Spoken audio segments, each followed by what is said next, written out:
Découvrir sa vraie voix ou comment trouver sa vraie voix. Voici le sujet qu'on va traiter aujourd'hui dans ce 3e jour du défi de Noël.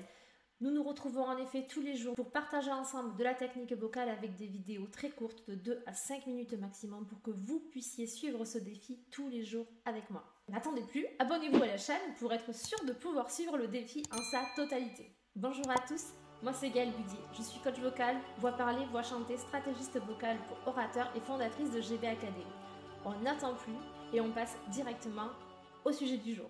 Alors comment trouver sa vraie voix? Aujourd'hui c'est un véritable sujet parce qu'on est ultra sollicité en continu par les réseaux sociaux, par les médias, par les chaînes YouTube et par tous les différents services numériques auxquels on a quotidiennement accès. Or, trouver sa vraie voix, au final, c'est une introspection avec soi-même. C'est être connecté à ses émotions et c'est prendre le temps d'apprendre à s'écouter. Je vais vous donner un petit exercice à faire pour trouver votre voix interne, donc voix VOX et voix VOIE, parce que les deux sont intimement liés, que l'on soit chanteur amateur ou chanteur professionnel, orateur occasionnel ou orateur professionnel. Aujourd'hui, je vais vous proposer un exercice un petit peu particulier. La première étape de cet exercice, ça va être d'aller vous mettre dans un endroit au calme. Coupez-vous du monde extérieur, mettez votre téléphone en silencieux, prenez-vous ne serait-ce que quelques minutes, mais ces minutes, elles vous appartiennent à vous et qu'à vous. Posez-vous maintenant la question de ce qui vous plaît et ce qui vous déplaît dans votre voix. Une fois que vous avez réfléchi à cette question, on va passer sur un exercice pratico-pratique pour prendre conscience de ce qu'est réellement notre voix. Parce que des fois, on a une opinion fondée sur notre voix et on ne sait pas réellement comment sonne notre voix.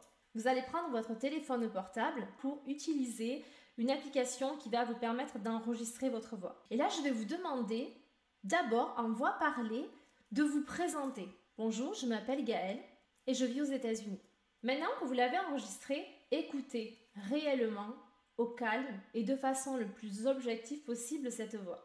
S'il y a des choses que vous relevez, que vous n'aimez pas, il faut que vous trouviez systématiquement quelque chose que vous aimez à côté. Parce que trouver sa vraie voix, c'est aussi accepter sa voix.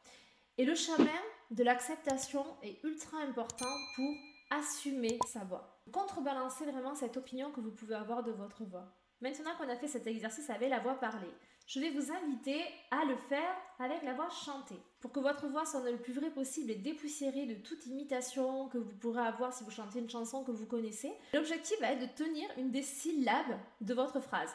Bonjour, je m'appelle Gaëlle. Et prenez le temps d'écouter cette voix. Mon type de voix personnelle, c'est une voix qui est assez douce finalement, qui a un timbre assez pur.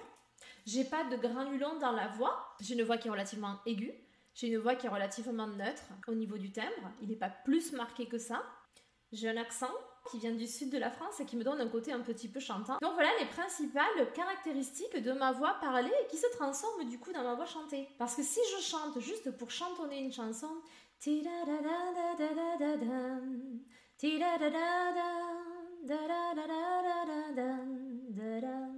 on retrouve les mêmes caractéristiques de cette voix-là. Rien ne m'empêche, par contre, d'un point de vue interprétation, de rajouter plusieurs choses.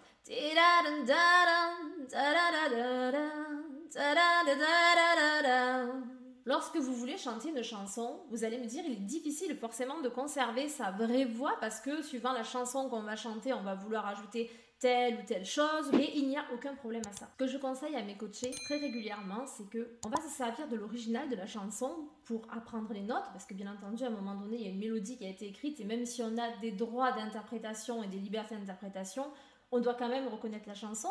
Donc on va quand même utiliser la structure harmonique du morceau plus la structure mélodique et rythmique, même si on peut jouer sur plusieurs facteurs. Et ensuite, poser l'original. Et là, je vous conseille d'écouter des dizaines et des dizaines et des dizaines de covers. Vous mettez, que ce soit sur Spotify, sur YouTube et toutes les autres plateformes numériques auxquelles vous avez accès et écoutez des covers. Pourquoi? Parce que chacun va y mettre une petite touche personnelle et ça va vous permettre en fait de vous défaire de l'original, de vous inspirer de certaines choses, parce que c'est important de s'inspirer.